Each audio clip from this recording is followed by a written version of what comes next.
a lot of people with ADHD, we hyper focus on the things that we are interested in. That feels good. It's like, oh, I'm really interested in this one thing. So for me, I used to love to read as a kid, and like you could not pull me away from a book that I was interested in reading, to the point where it could be problematic, right? Because I'm supposed to shift over. Now I'm supposed to be doing math, or now I'm supposed to be doing whatever. And so it was, a very, very challenging from that perspective.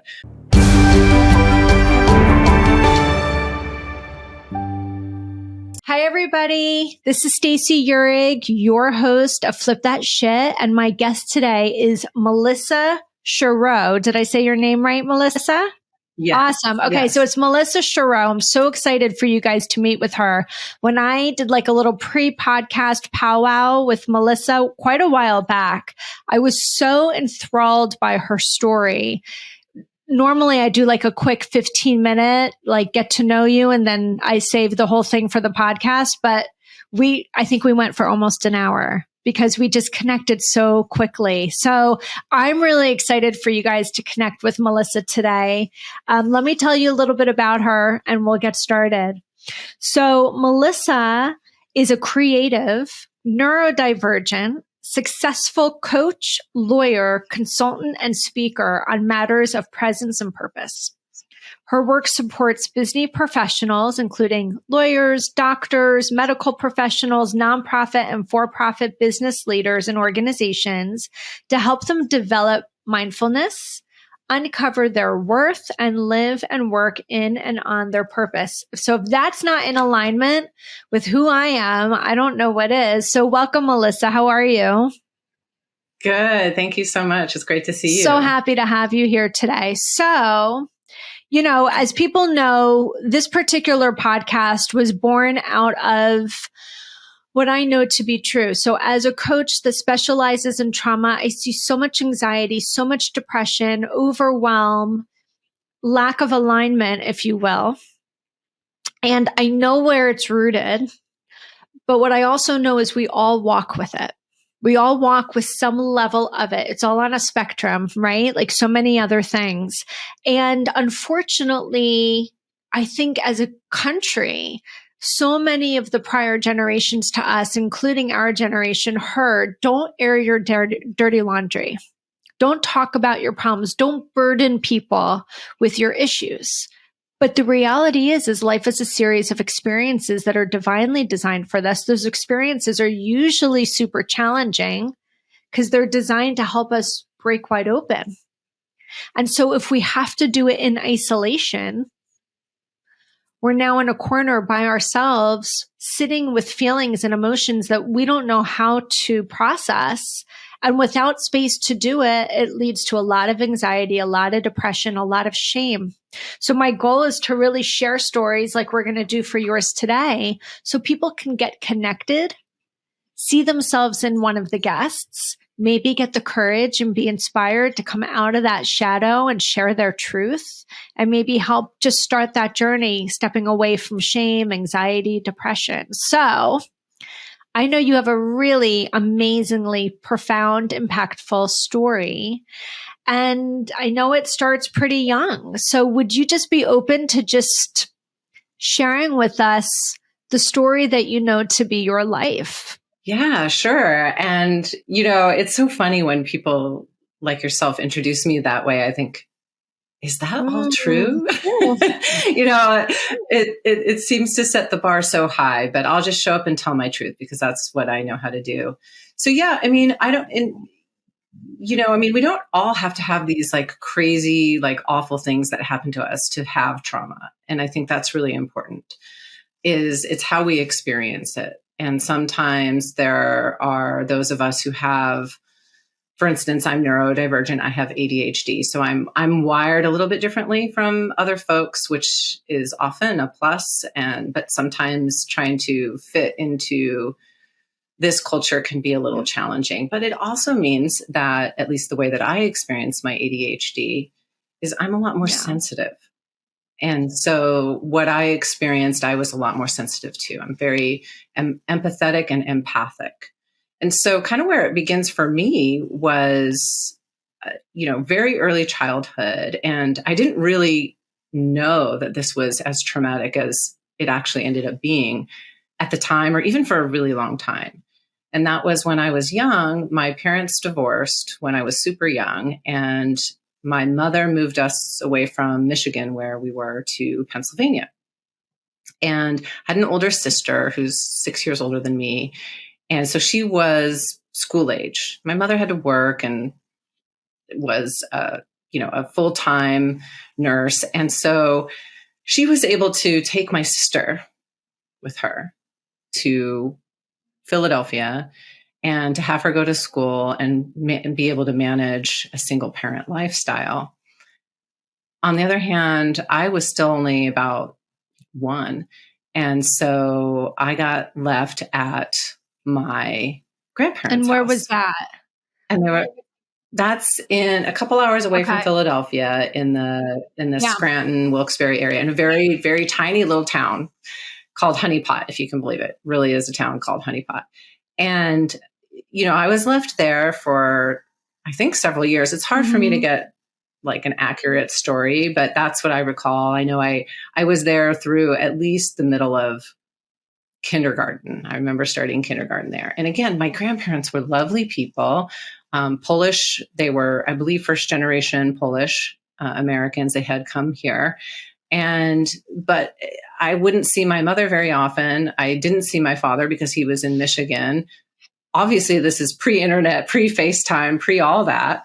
And so, I was left alone. And again, I did not fully appreciate what impact that had on me until much, much later. And it's so interesting, and we can talk about this if we end up having time, like which came first, the trauma or the ADHD, right? And that's something that people wouldn't really understand. So if we have time to kick into it, we will. If not, we'll make it a second episode. But the sensitivity, I'm so glad you brought it up, because there's a few things. Number one, it's really important for people to understand the trauma is never the event. It's never the situation. It's never the actual experience. It's the way it's interpreted individually by the person who's in the experience. So when you have multiple people in the same circumstance, in the same experience, you could have 5 people in the same experience and 5 different interpretations. And some could be interpreted through a lens that feels in the system traumatic, because it can make us feel unseen, unheard, insignificant, unimportant, which leads us to feeling unworthy of love, undeserving, unworthy of connection, which ultimately leaves us feeling not enough. And that not enoughness can be it. That can be the trauma, because now you're seeing yourself and the world around you through that filter of not enough. So people think, oh, but she was young. It was only 1 to 5. Let me tell you, the most profound experiences in a child are the ages 0 to 2. Because of the neuroplasticity in the brain, things are rapidly firing and wiring at such an exponential rate that the experiences we have in our younger years actually have the most impact on our self-worth and how we feel about ourselves, right? So like you said, it had a much bigger impact on you than you would have recognized at that age. Well, yeah, 100%. And I think it's also important. I mean, we're just not developmentally there where we're even processing what's happening in that way. It doesn't make any sense. All we know is mom's not here. Mom took sister. Mom didn't take me. 100%. And that's it. The rational brain, which doesn't get developed till you're like 10 or 12 years old, would be like, well, mom needs to work and she loves me, but she can only take one. We could rationalize that. But as a young child under the age of 10, you can't. So what the child is left with is, I'm not enough. Right.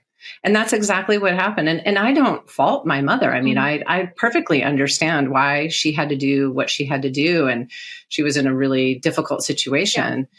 And so, but that's the older mind that can make sense out of it, that logical mind that makes sense out of it. But you're right, that child brain was what I had. And I remember, even at a very young age, having this sense that I was really different from other kids. and that I just didn't get the handbook. Mm. And, that I somehow did not know the rules of the road. I just was different. And what was it that And made you feel or recognize the difference?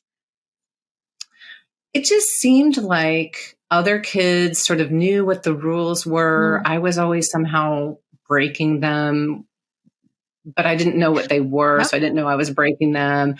I was commented on that I was too energetic, couldn't sit still. And that was a little bit later, after I went back with my mother and I was school age and went to first grade. And, they did not have a diagnosis for ADHD back then. This was the 70s. And they, I think, called it minimal brain dysfunction, which is a horrible name.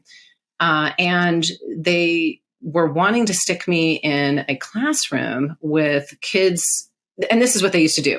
Anyone who was not just a quote unquote normal kid. So whatever that was, if you had Down syndrome, if you had what we now know as ADHD, if you just had a behavioral problem, if you were autistic, whatever, they put you in one classroom. They didn't integrate you like they do now. And so my mother was appropriately against that. And so fought like heck, I think, to keep me in the classroom. But, then I was very different from the other kids because I was bored. Yeah. So, I would be intensely interested in certain things, but the things that weren't interesting, and certainly sitting there for however long you are when you're in first grade, I just couldn't do it. So I had the impression that I wasn't enough, or in fact, that I was too much, I think is really the message that I got continually impressed upon me. So the external world was validating what I felt inside. That's so powerful. Can you say that again? The external world. The external world was validating what I felt inside, that I was in fact different. And so what I learned from a very, very young age, and, I'm not sure I ever perfected it, but it was to mask who I really was. And definitely not ask for any help. Ever. Can we back it out just a little bit? I'm very familiar with ADHD. We have it in this house. I'm dealing with it on a daily basis. There's a lot of misperception about what ADHD is or how it shows up. And of course, it shows up differently in different people. There are many different types of ADHD. But I'm wondering if you can share what it was like for you. How would you describe having ADHD? The way that I would describe how I experienced it then and even now is, and I think it's funny that they call it attention deficit, because it's actually the opposite for me anyway. And I think for a lot of people who have ADHD, it's attention overload. Everything is coming in at the same decibel, at the same frequency, at the same vibrancy. And then it's like, well, what do I pay attention to? There's not like a hierarchical thing that other people seem to have who don't have ADHD, like where they can figure, where a filter or even an understanding of where things fit, hierarchically, chronologically, it's all coming in all at the same time in the same way. And so it's very difficult to figure out what to pay attention to. And so, and also the things that I think, at least for me, and I think a lot of people with ADHD, we hyper focus on the things that we are interested in. That feels good. It's like, oh, I'm really interested in this one thing. So for me, I used to love to read as a kid, and like you could not pull me away from a book that I was interested in reading, to the point where it could be problematic, right? Because I'm supposed to shift over. Now I'm supposed to be doing math, or now I'm supposed to be doing whatever. And so it is, very, very challenging from that perspective. But it is sort of this beautiful, the beautiful thing about ADHD that I don't think a lot of people understand, or maybe more and more, and the way that I experience it is because I don't think kind of in that logical, hierarchical, linear way. I see connections where people don't see them that are in fact there. It's not like I'm making them up. They are there. And so, and I'm also hypersensitive and empathic to other people. And I believe that comes straight out of ADHD. There's a body of evidence that is suggesting that one of the main symptoms of ADHD is rejection sensitivity. Yes. Can you talk about it? Because I think, I try to talk about this often, especially with my clients who have children.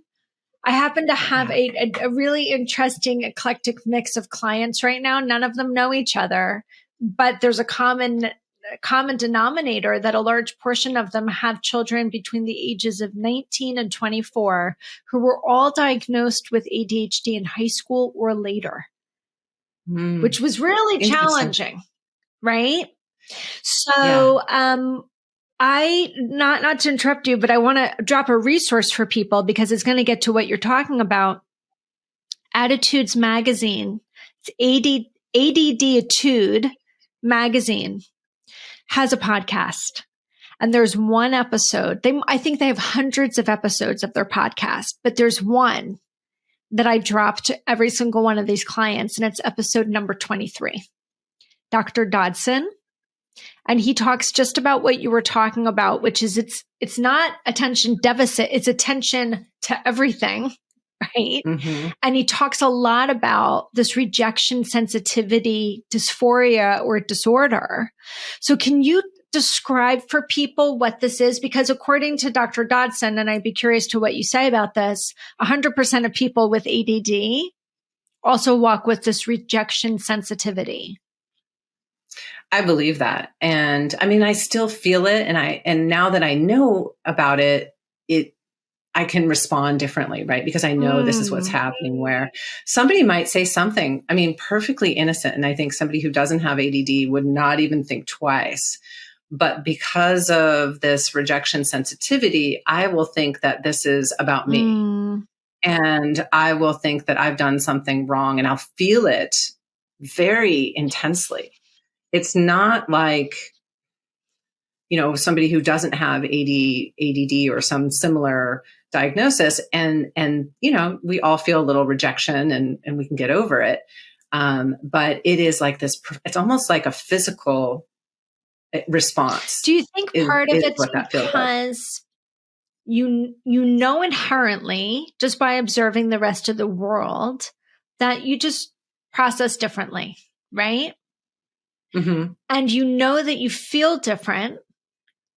I feel in this culture, different has a negative connotation, but really we're all different, right? There's no one person that's identical unless maybe you have an identical twin. I don't even know if all DNA structures the same with an identical twin, but we're all different. But there's a negative connotation that gets placed on this difference.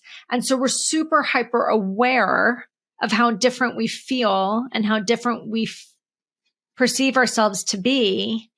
So now anything that comes to us is filtered through this, but I'm different. So therefore it must be a problem with me. Yes, I think that's 100% accurate, at least the way that I experience it. So, I have this heightened sense that I'm different, and I know that, and that exacerbates the rejection. That exacerbates the feeling associated with that rejection of like, oh, well, it's me, and it reinforces it, right? Like it reinforces that I'm different from. So how did you cope with that difference growing up and all this validation? Of knowing and feeling different? Well, like I said, I masked it. And, I was very much an introvert, which a lot of females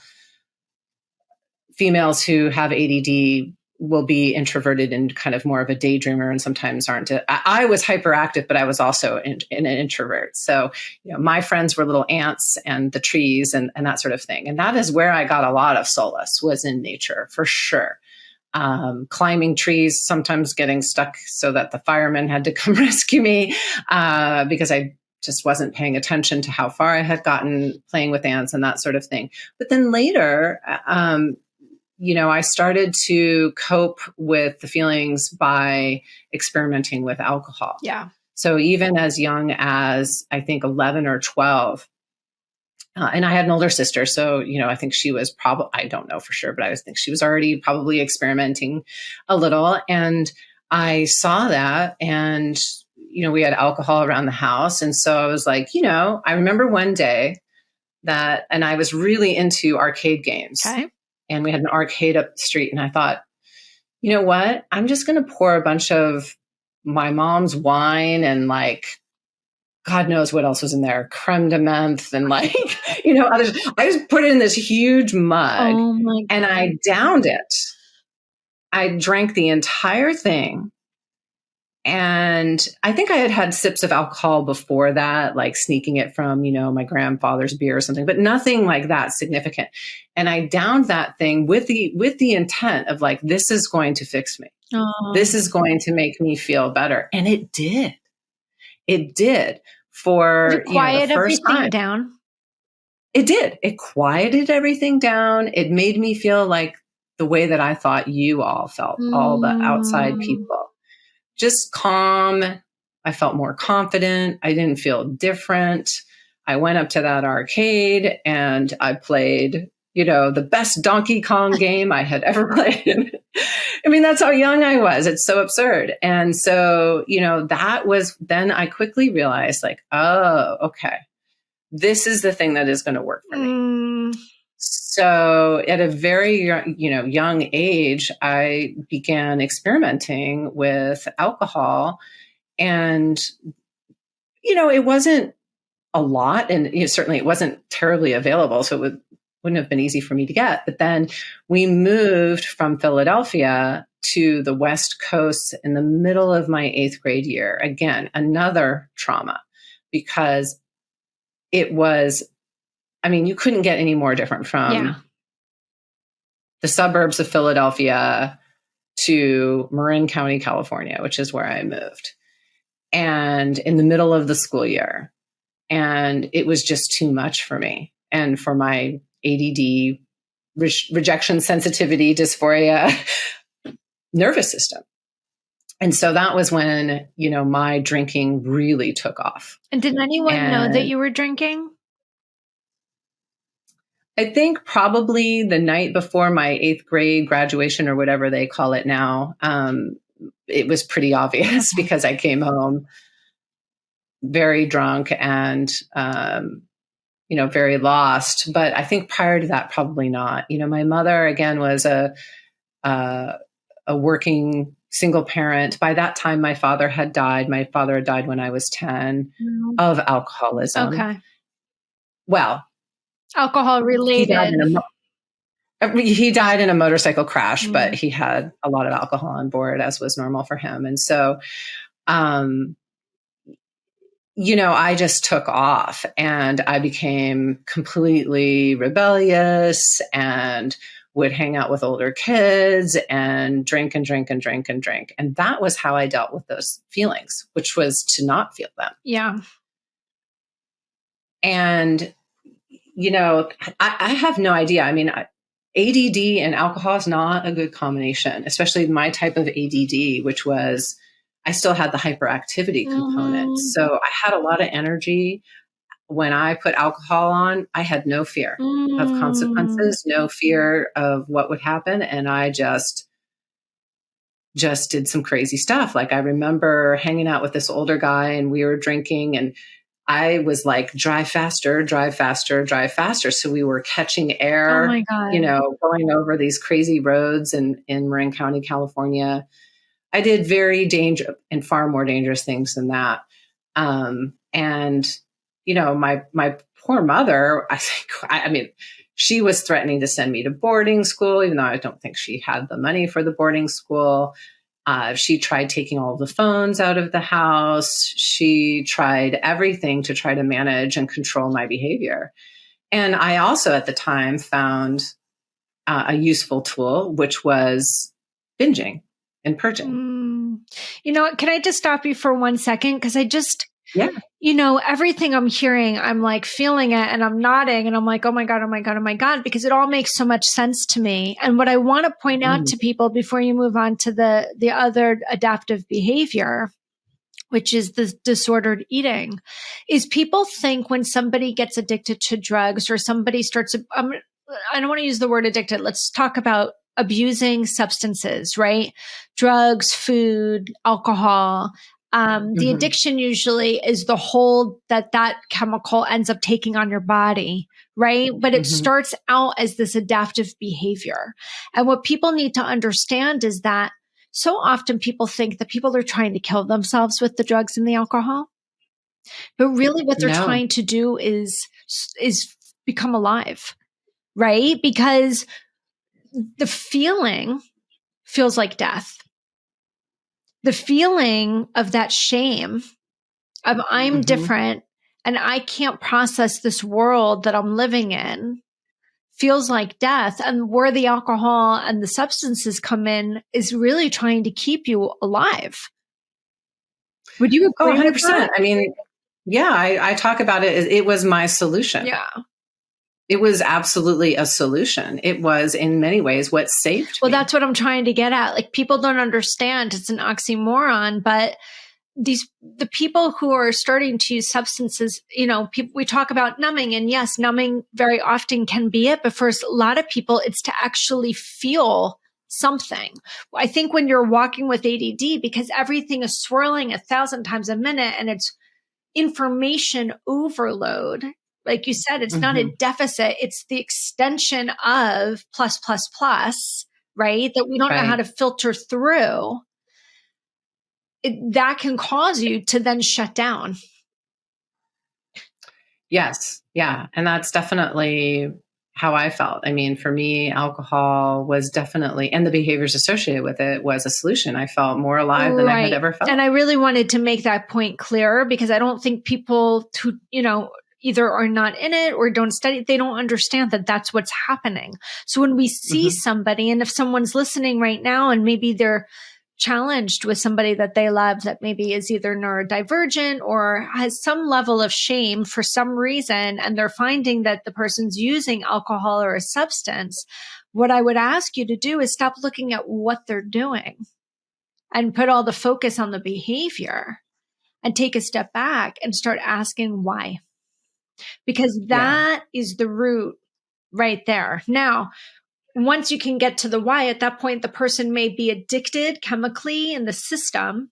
Okay. So that's a little different, but understanding the why and helping the person that you love get to the understanding of the why is part of the solution.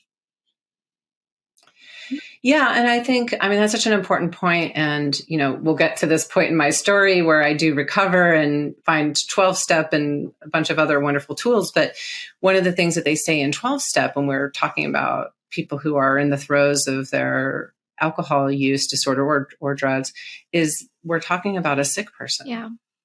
And so if you can think of this person as somebody who is ill, just like somebody who has a heart condition or diabetes or some other illness, you have a lot more compassion. And you do start asking questions like you're suggesting of what's underneath this and what can I do to help? Yeah.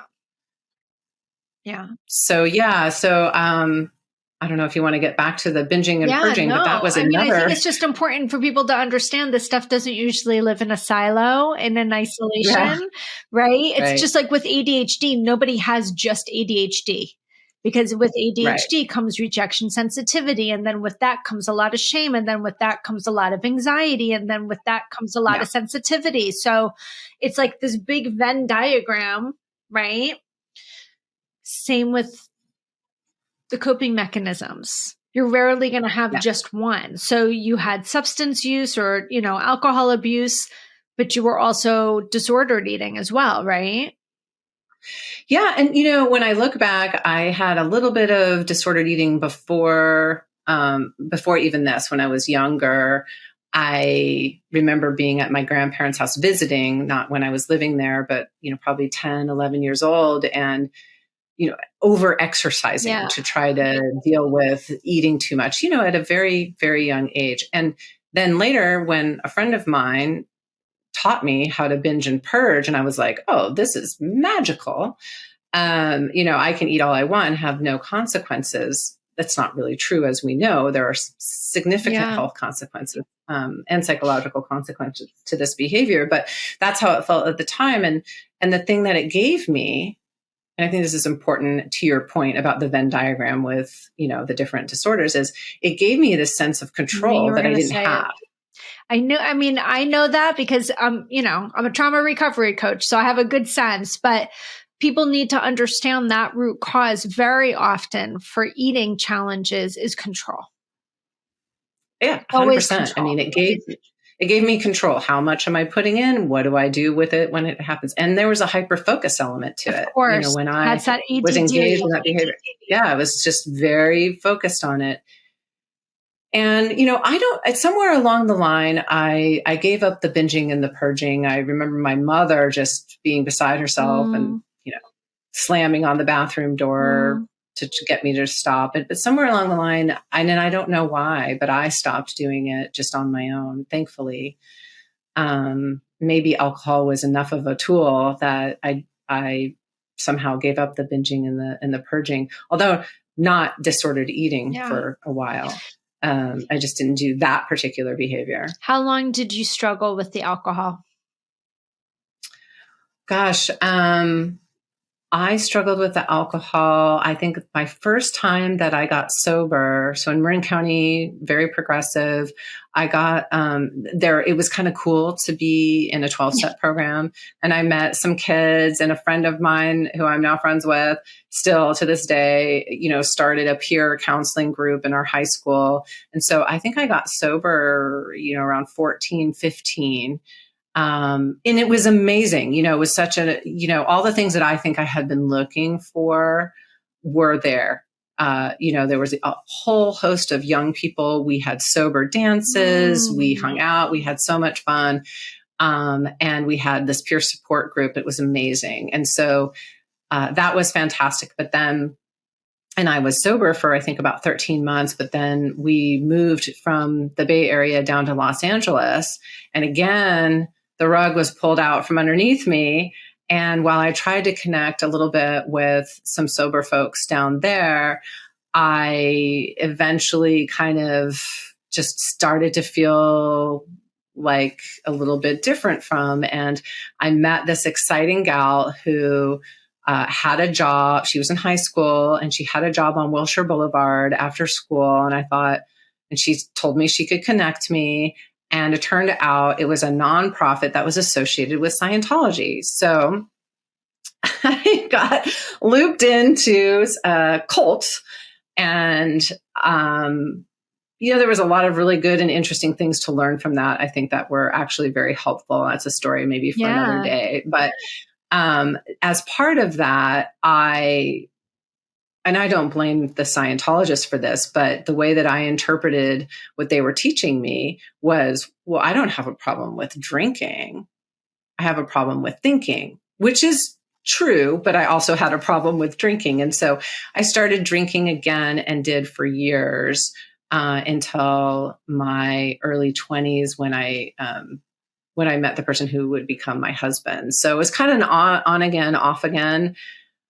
Sort of a thing, and then was again sober for several years, got the magic of sobriety, community, feeling a part of, doing some incredible deep work. That was where I initially learned about meditation, and I moved back to the Bay Area and went to Spirit Rock Meditation Center. Didn't really conceive of how incredible of an opportunity that was, and had all this wonderful, I got married. I was getting ready to go to law school.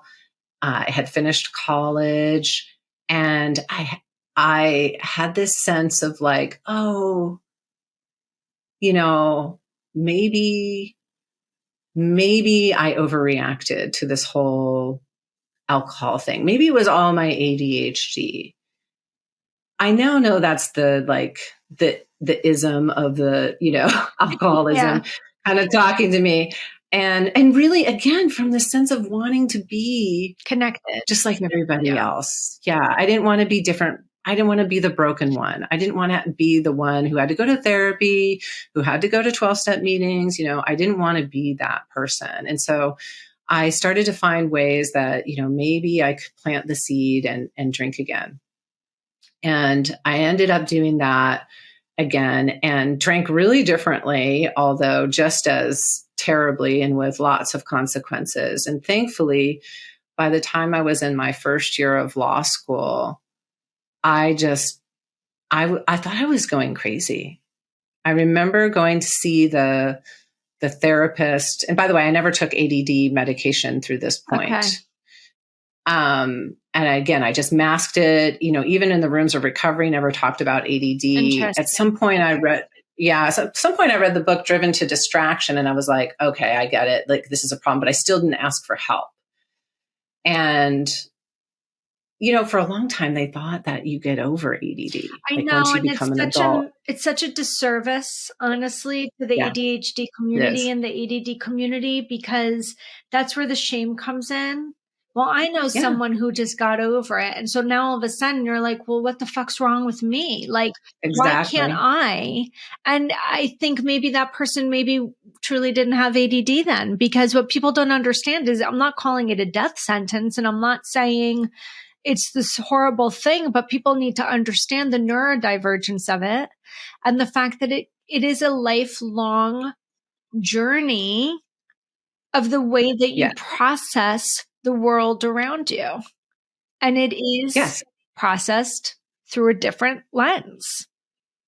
Yeah, 100%. So it doesn't go away. And, I think also, I don't know what people's opinions are, but I think alcohol use disorder and other substance use disorder doesn't go away either. Yeah. At least that's my experience. And I think the science is there. It changes us and it doesn't go away. And so thankfully, by the time I was, my first year of law school and struggling, I had already had 2 bouts of sobriety. I already knew where to go. I went to try to go to the therapist up in the law school. And I remember telling this poor therapist, I feel like Dr. Jekyll and Mr. Hyde. And she was like, oh, do you really honestly feel like 2 people? I was like, no. No, I just feel like I'm this person on the outside, and then I have this. I think you wrote about this somewhere. This is that imposter syndrome. Yes. And I think that, some people are familiar with that term, some are not, but that's really what we're looking at is on the outside, I present as X, but on the inside, my perception of who I am is Y. Right. It is not even remotely the same. And I kept thinking that, classic imposterism or imposter syndrome, depending what you want to call it, is this idea that how I experience the world and myself, you're going to find out who I really am. And that is a fraud. And then you will know. Shame. And then that's all of that. Yeah. And so, I went to this therapist and, she was lovely, but, she wasn't going to help me. And so I knew where to go. And that was to a 12-step program. And, I really didn't want to go. I did not, for a lot of folks out there, and people have heard, they think there's religion involved. There's not. It's spiritual in nature. You don't have to believe in anything in particular or anything at all. But I was, one of those people. I was like, I don't want that to be my solution. And I even thought I was an imposter for there. I thought, I don't even belong here. And thankfully, when I walked back into those rooms, I was welcomed and, my whole experience changed. And it was really, I didn't even tell my husband for 6 months that I had gotten sober. You think part of that was because you were afraid you were going to relapse? People say that. And the answer is no.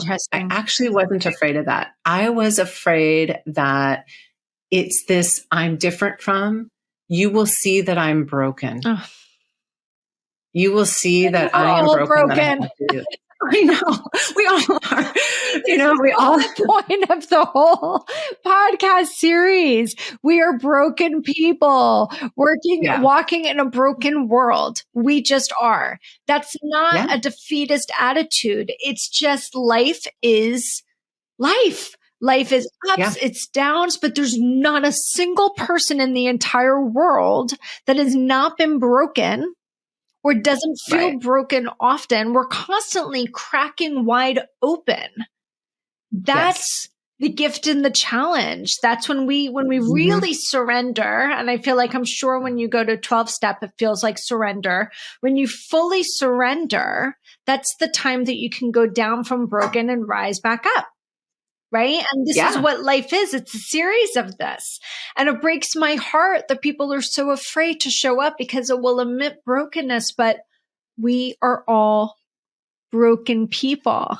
And that's why we need to be connecting more and stop sitting in the shadows and looking around and assuming, because Instagram looks so great and social media looks so great, assuming everybody else has their shit together and that we are the only one, the only speck of sand on this big fat fucking earth of sand that is this way. Right? It is such a falsehood, but it's the story that we tell ourselves, and it victimizes us. Yeah. And, the irony and what I learned, and Brene Brown talks about this, the perfect irony, and this is what I definitely learned in 12-step, is by being, our vulnerability is our strength. It is the vehicle through which we do connect with other people. Because when is the last time that somebody told you something super vulnerable and you were like judgy? No, doesn't fucking happen. That took so much courage. Right? That's what we want to say to somebody. That's what we think. It's like, oh my God. And we're moved by it. We're moved by somebody's courage, and we identify with it. And we feel that strength that it took for them to do that, to be vulnerable. And I learned that in 12-step. And I mean, honestly, and obviously there were other things that I was using. I kept meditating, ironically, throughout all of this, and had learned meditation. And I think I probably didn't do such a great job while drinking, but I still had that tool. So I still had the tool of having to look at my thoughts and see them and my emotions and be present for them. And certainly 12-step made that even more possible, right? Because it also gave me a tool for processing those things. And and and even through, and I think this is really important, is even after years and years of sobriety. So now I've been sober for almost 23 years. And certainly my husband knew I had ADD. And by that time I had tried some medication. I decided it wasn't for me, because for me, I feel more authentically me. When I'm not on medication. I'm not saying that's true for everybody, but for me, that's how I felt. Anyway, I still didn't ever talk about ADHD. Why do you think that was? So much shame.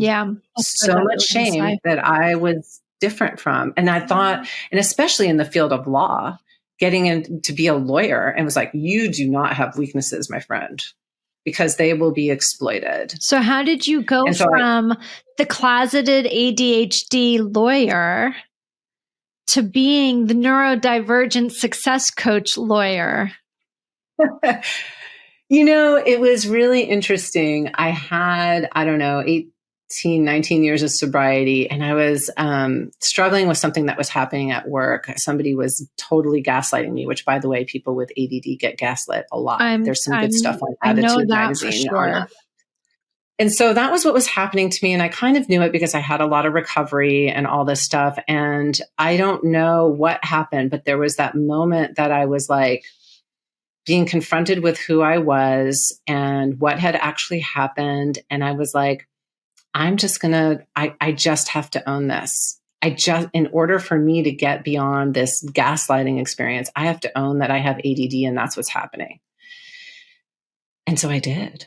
And so it was just this moment that I literally took all of the bandages off. And I felt like, the old fashioned mummies from the movies. And I felt like I was taking them all off, winding it all off. And it was like this exposed flesh of like, this is who I really am. And it was also at that time, like I certainly didn't hide to my, friends and family that I was in recovery for alcohol use disorder.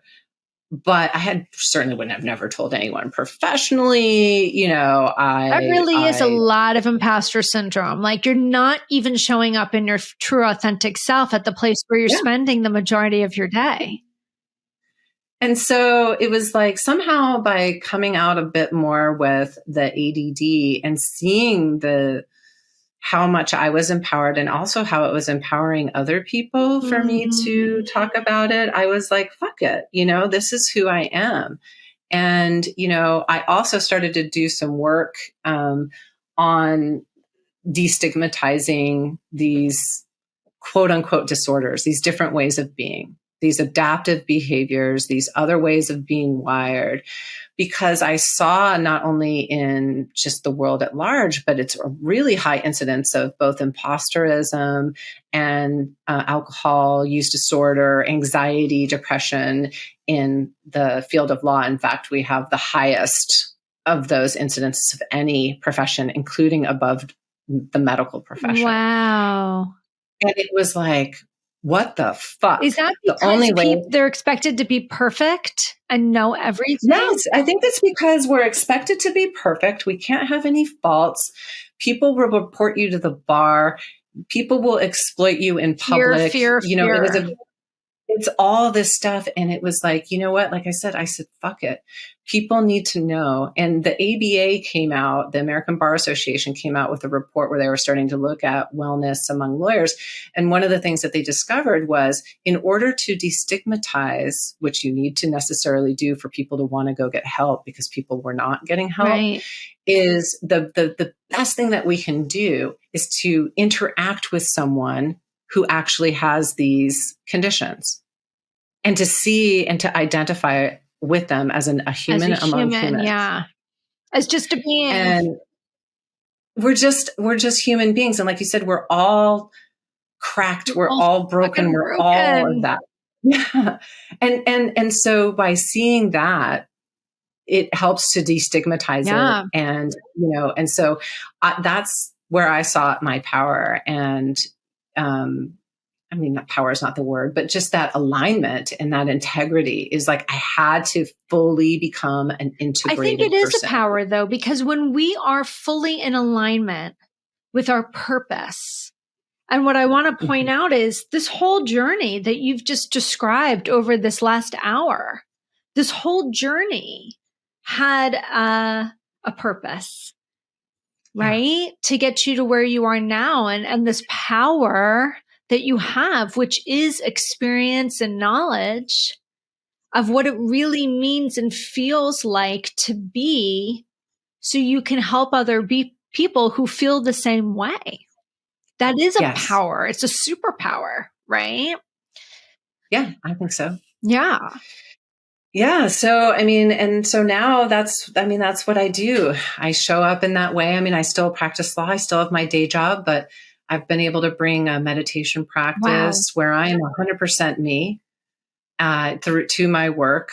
I have given what they called continuing legal education presentations where I have talked to judges and lawyers that I practice with about what, obviously the science and all of the statistics and all of that, but also my own lived experience. And I bet you're not the only one. Oh, I'm definitely not the only one. And that's kind of what you're doing there is what I'm trying to do with this podcast. Once we start to speak the truth, someone can go, holy shit, you too? I thought I was the only one, right? We talked about Brene Brown. She has this great title. It's not just, it wasn't just me. The moment people can start to see themselves in someone else, just a little bit of that shame can shed, because if they have a lot of respect for you and they see you as this really great person, inside they're seeing themselves as a piece of shit, because this is what happens so often. And then they find out, oh my God, this person I've been putting on a pedestal actually feels the same way I do. Maybe I'm not as broken as I thought I was. And even more rudimentary, 100%, but even more rudimentary than that is its identification. I'm not alone. That's it in a nutshell, because we talked about all these things that are a trauma for people, but actually one of the biggest ones is thinking that you are in isolation. And it's not Right. that you're alone. It's the feeling of loneliness. It's very different. Mm-hmm. Some people like to be alone, right? Sure. Especially if you're introverted, you're like, dude, more alone, the better. There's a difference to Mm-hmm. being alone and feeling lonely. Yes. And that loneliness usually comes from a fear of connecting. Because Mm-hmm. if they really know me the way I know me, which is ... not so great, they'll leave me anyway. So Right. I might as well just stay over here in the small corner. I'm just going to save myself the pain.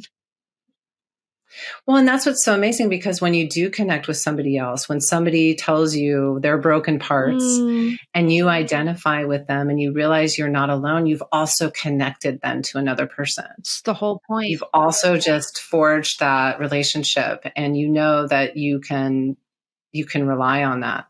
And it is so amazing, because I don't feel alone. And I would invite anyone listening to your podcast, and I mean this 100% and more, if they are feeling alone, and if any of this is something that resonates with you and you want to talk to me, you connect with me anytime, any day of the week. That's such a good segue, because I want to tell people how they can get in touch with you. So Melissa has a website. It's thefullymindful.com. She also has a podcast of her own called The Fully Mindful, which you can find wherever you listen to your podcasts. I hope people can see why you and I are our traditional 15-minute pre-podcast powwow turned into like an hour and 15, because we really do speak the same language. You did such a beautiful job taking us from A to Z on this crazy, wild journey. And I'm sure we only took the very top of the cream off the top of your life sundae, but it was such a good full perspective. And what I loved about today's interview was, first of all, your honesty about what ADHD feels like and looks like for you and the neurodivergence of it. And I think it's really important that we start sharing this message with people, because we're hearing more and more and more about ADHD, and people are really not generally properly informed on what it is and the struggles that the person who's challenged with it is feeling. I myself, as a parent of someone who has ADD, is still constantly learning that. And I'm trying to be so mindful and so understanding of what that experience may look like, and that the lens and the world I'm trying to help them navigate is not necessarily friendly to a world of ADD in the brain, right? Right. So I just think that you took it from A to B and to C and D and Z so well. And just sharing what that journey looked like, because I don't know that your journey is that unique. I think I don't think it is. And I just want to say one last thing. I have a life that I could not have imagined. Yeah. Not only do I connect on this other level, but I mean, I've been married for almost 30 years almost. And I have a beautiful child. I have mostly serenity in my life. I'm healthy. I have a good, practice, mindfulness practice. I connect with others. I have more than I could have ever imagined. And I just want people to know that that's possible, whether it's their child that they're worried about or themselves. Yeah. That is a life that is possible. I love that. And you know what? What I love about it is it really does ring true to what I say all the time, which is there is a purpose in a pain, right? There's a gift in the challenge. There's purpose in the pain. And so often we fight the journey, but we really have to understand that the journey is really designed for that person. And thank you so much for sharing yours. And I love how it's landed for you. And like Melissa mentioned, if her story speaks to you, contact her. There's no reason why you can't. So let me spell Melissa's last name for you. It's Chureau. And the website is thefullymindful.com. And her podcast is The Fully Mindful. So, Melissa, thank you so much. We could have probably done 2 hours. Yes. I'm so appreciative of your vulnerability and your courage in sharing your full journey. And I really do hope that it allows just one person to connect. So thank you so much. Thank you. And thank you so much, Stacey, for what you're doing. Oh, thank you. I think it's wonderful. Thank you.